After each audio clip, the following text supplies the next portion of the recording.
Hello दोस्तों, राधे राधे। जय श्री राम में माता जी का नवरात्र चल रहा है दोस्तों। आप लोग को पता है, बहुत अच्छा प्यारा भक्ति गीत गाने जा रही हूँ। आप लोग को अच्छा लगेगा तो कमेंट करना मेरे प्यारे मित्र। राधे राधे।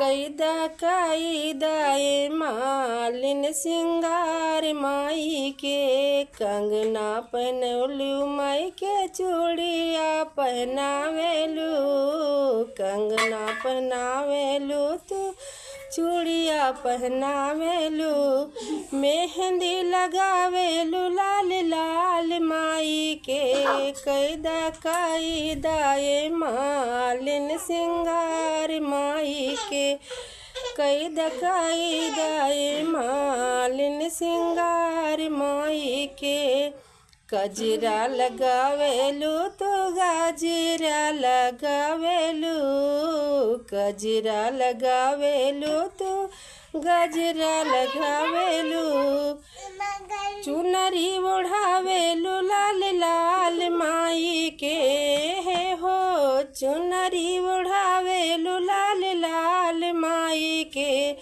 कैदा ये मालिन सिंगार माई के, कैदा ये मालिन सिंगार माई के।